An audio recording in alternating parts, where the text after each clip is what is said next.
Isso aconteceu em 2019. Eu trabalhava em um supermercado, geralmente no turno da noite, e morava sozinho em um pequeno apartamento de um quarto. Nosso mercado tinha muitos clientes frequentes, aqueles que vinham sempre nos mesmos horários. Um desses clientes era um homem que aparecia logo antes do fechamento, algumas vezes por semana. Ninguém sabia o nome dele, mas todos o conheciam, e ninguém gostava do tipo de cliente que chegava 10 minutos antes da loja fechar. Como eu era, na maioria das vezes, o único caixa nesse horário, era eu quem tinha que atendê-lo. Ele sempre parecia estranho. Falava pouco e tinha um olhar cansado, como se estivesse sempre exausto. Naquela noite, ele apareceu como de costume, pegou algumas coisas e veio até o caixa. Eu passei as compras, ele pagou e foi embora. Não trocamos nenhuma palavra além de um cumprimento rápido. 10 minutos depois, fechei o caixa, fiz uma rápida limpeza, bati o ponto e saí às 22h15. Ao chegar no estacionamento, percebi que o homem ainda estava lá. Ele estava parado ao lado do carro, de um jeito estranho, com os braços soltos ao lado do corpo, apenas olhando para a loja. Ignorei e fui direto para o meu carro. No dia seguinte, eu estava de folga, então fiquei acordado até mais tarde. Não fui para a cama antes da 1h da manhã. Assim que me deitei e me cobre, um brilho forte entrou pela janela do meu quarto. Pensei que fosse algum vizinho chegando e não dei muita atenção. Logo depois, a luz se apagou, o que me fez acreditar que realmente eram apenas faróis de um carro. Adormeci poucos minutos depois, mas, em algum momento da madrugada, acordei achando que meu telefone estava tocando. Ainda meio dormindo e preso em um sonho, demorei a entender o que era real e o que não era. Esfreguei os olhos e toquei no celular que estava no criado mudo. Tela apagada. Nenhuma mensagem, nenhuma ligação. Fiquei confuso, mas estava tão sonolento que quase voltei a dormir. Então, algo muito sutil me chamou a atenção. Minha porta. Ela estava entreaberta. Não o suficiente para deixar a luz entrar, mas o suficiente para não estar alinhada com a moldura. Eu sempre fechava a porta do quarto antes de dormir. Ver aquilo me despertou por completo. Saí da cama e fui até a porta, empurrando-a para verificar se poderia estar emperrada por algum motivo. Mas não. Ela se fechou suavemente, como sempre. Não havia como eu ter esquecido de fechá-la. Meu corpo ficou trêmulo. Meu coração disparou. Mas, mesmo com tudo apontando para o pior, eu ainda tentava me convencer de que era apenas coisa da minha cabeça. Foi então que lembrei da luz que vi antes de dormir. Fui até a janela e puxei levemente a persiana para espiar. Havia um carro parado na minha garagem. Eu só conseguia ver metade dele, mas meu corpo foi tomado por uma onda de pânico. Quem estava na minha casa? Alguém tinha entrado comigo aqui dentro. Corri para a porta e acendi todas as luzes do quarto. Meu coração batia tão forte que eu conseguia ouvir. A primeira coisa que me veio à mente foi pegar o celular e ligar para a polícia. Mas, quando olhei para o criado mudo onde ele estava, vi um olho me observando pela fresta do armário. Meu corpo inteiro estremeceu. Soltei um pequeno grito. Me virei e corri, desesperado, para fora do apartamento. Fui batendo na porta dos vizinhos até que alguém finalmente me atendeu e chamou a polícia para mim. Pelo menos 15 minutos se passaram até os policiais chegarem. O carro ainda estava lá, mas o homem já tinha desaparecido. Os policiais não demoraram para rastreá-lo através do veículo. E quando descobriram quem ele era, meu estômago revirou. Era o homem do mercado. As explicações dele não faziam sentido, mas estava claro que ele me observava há algum tempo e que ele não tinha boas intenções. Se o telefone dele não tivesse tocado enquanto estava escondido no meu quarto, se ele não tivesse silenciado a tempo de me despertar, eu não sei o que teria acontecido comigo naquela noite, ou se eu sequer estaria aqui para contar essa história. Isso aconteceu quando eu estava no primeiro ano do ensino médio. A cidade onde eu morava era pequena e, digamos, bem antiquada em comparação com os lugares de hoje em dia. Era cercada por muitas árvores, e as casas e prédios não eram tão próximos uns dos outros. Minha casa ficava no meio do mato, em uma propriedade grande que meus pais tinham. Meu pai a construiu junto com meu avô. Não havia uma estrada ou uma entrada de verdade para casa, apenas uma trilha de terra. Por isso, o ônibus escolar não passava por lá. Eu tinha duas opções: caminhar 1 quilômetro até a casa de um amigo para pegar o ônibus ou simplesmente andar a distância toda até a escola. Normalmente, eu ia direto a pé. Naquele dia, tudo parecia normal. Eu estava andando pela trilha da minha casa, aproveitando os sons tranquilos da manhã na floresta, quando avistei um carro parado mais à frente. Não era o carro dos meus pais, nem de ninguém que eu conhecesse. Ele estava estacionado bem no meio da trilha. Aquela trilha só levava para minha casa, então encontrar alguém ali era muito estranho. Para ser sincero, acho que nunca tinha visto um carro desconhecido por ali antes. Fiquei desconfortável por ter que passar tão perto dele. Dentro do carro, havia uma mulher. Parecia ter uns 35 ou 40 anos, com olheiras fundas e cabelos pretos desgrenhados. Ela me lançou um olhar rápido, mas eu abaixei a cabeça e continuei andando. Ainda assim, senti o olhar dela me acompanhando enquanto passava. Acelerei o passo e segui direto para a escola. Naquela noite, no jantar, mencionei isso para meus pais e perguntei quem poderia ser aquela mulher e o que ela estava fazendo lá. Os dois ficaram visivelmente preocupados e confusos. Eles disseram que ela devia estar apenas perdida e que eu não precisava me preocupar. Mas eu percebi o medo nos olhos deles. Nos dias seguintes, meus pais começaram a me levar até a escola. Isso era estranho, porque os dois tinham que estar no trabalho bem cedo, por volta das 6 horas da manhã. Eles claramente tiveram que chegar atrasados por uma semana inteira só para me acompanhar. Honestamente, achei que estavam exagerando.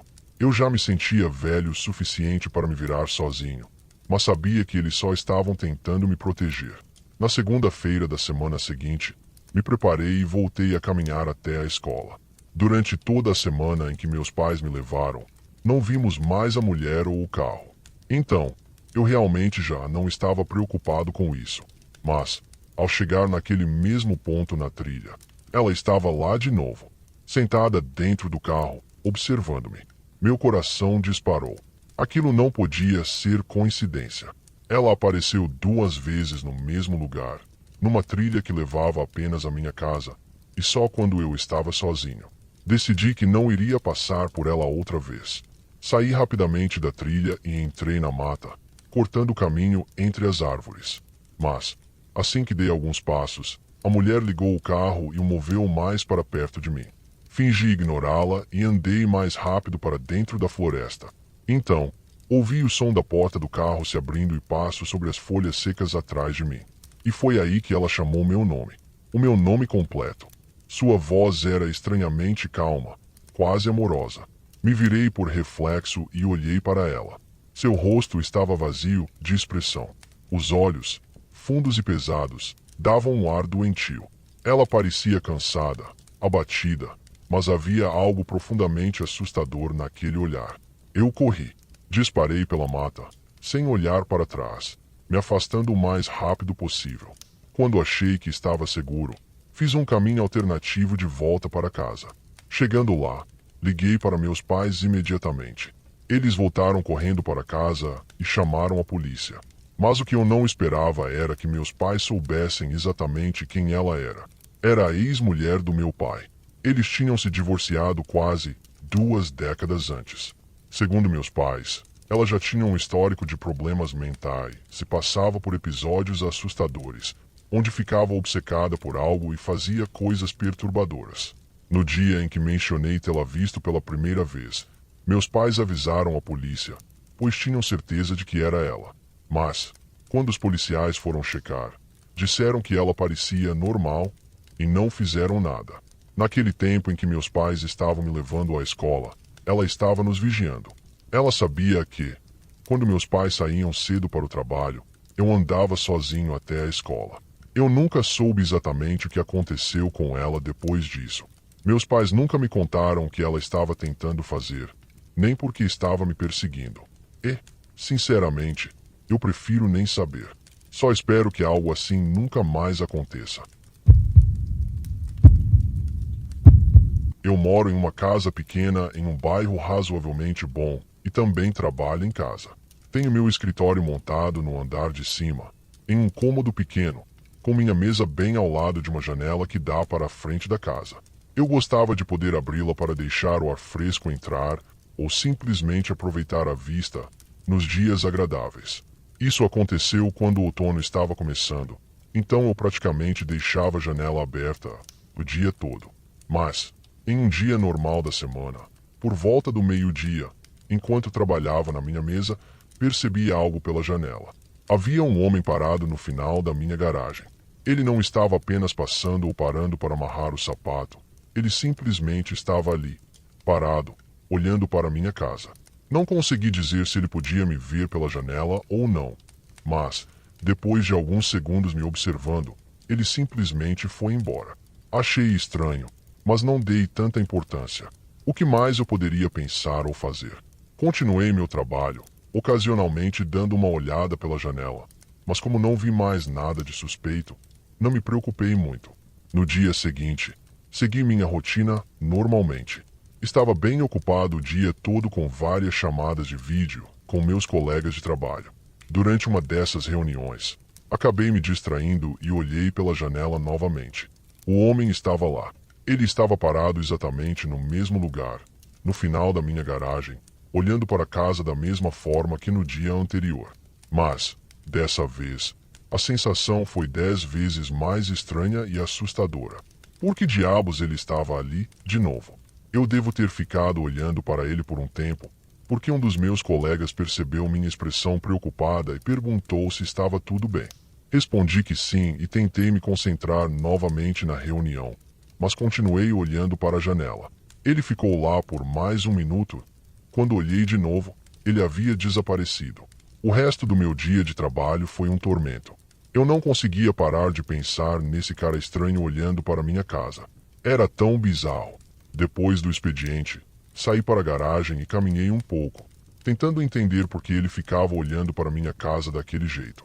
Tudo parecia normal, mas então percebi que a janela do meu escritório era completamente visível do ponto onde ele estava parado, o que significava que ele provavelmente conseguia me ver olhando de volta para ele. Voltei para dentro de casa e fiz o jantar. Mais tarde, liguei para meu irmão e mencionei o que estava acontecendo. Ele concordou que era estranho, mas disse que provavelmente não era nada demais. Depois de desligar, sentei no sofá para assistir TV, tentando esquecer tudo isso. Algumas horas se passaram, já eram cerca de 21 horas. O volume da TV estava baixo porque eu já estava ficando com sono, e foi nesse momento que escutei o que pareciam ser passos do lado de fora da minha casa. Meu coração disparou. Me levantei do sofá num pulo e fiquei olhando para a porta da frente. Os passos se aproximaram, pararam por um instante e depois se afastaram. Corri até a porta e olhei pelo olho mágico. Consegui ver apenas uma silhueta se afastando em direção à rua. Assim que a pessoa sumiu, abri a porta. Foi quando vi um bilhete colado do lado de fora. Era curto. Dizia apenas: asterisco, asterisco, pet, atenda a porta. Asterisco, asterisco. Eu não sabia se ficava mais assustado ou confuso. Como essa pessoa sabia meu nome? E o que esse bilhete queria dizer? Eles nem bateram na porta, nem esperaram por uma resposta. Mas, mesmo se tivessem esperado, eu não abriria. Aquilo foi o suficiente para eu chamar a polícia. 2 policiais vieram e contei tudo a eles. Mas, infelizmente, não havia muito que pudessem fazer. Eles apenas anotaram o relato e disseram para eu ligar novamente se algo mais acontecesse. Isso não me tranquilizou em nada. Naquela noite, não consegui dormir. Fiquei deitado na cama por horas, apenas pensando nesse homem que estava perseguindo minha casa e no bilhete assustador que ele deixou. Então, pouco antes das 2 horas da manhã, um som ecoou pela casa silenciosa. Alguém estava batendo na porta da frente. Meu corpo congelou. O silêncio que antes era reconfortante agora era aterrorizante enquanto eu escutava, paralisado. Alguns segundos depois, outra batida. Meu coração acelerou ainda mais. Peguei meu telefone e disquei 911. Eles disseram que enviariam policiais imediatamente, mas as batidas continuaram. O tempo todo enquanto eu esperava, O som persistia. Não ficava mais alto, nem mais forte, nem mais agressivo. Apenas o mesmo asterisco asterisco toque, toque, toque asterisco asterisco, repetidamente.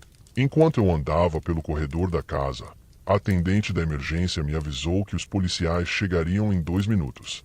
Logo depois disso, houve uma pausa mais longa entre as batidas. 15 segundos, 30 segundos, 1 minuto inteiro. Quando os policiais finalmente chegaram, não havia mais ninguém na porta. Eles tinham chegado tarde demais. De novo, dessa vez, eles pareciam levar a situação um pouco mais a sério.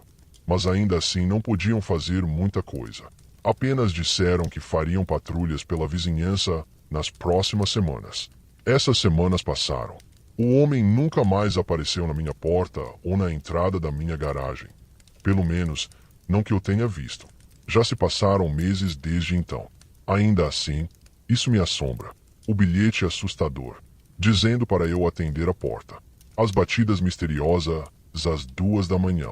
E, pior ainda, a possibilidade desse homem voltar um dia. Eu não sei o que ele queria. Não sei quem ele era. E não sei se ele realmente foi embora para sempre.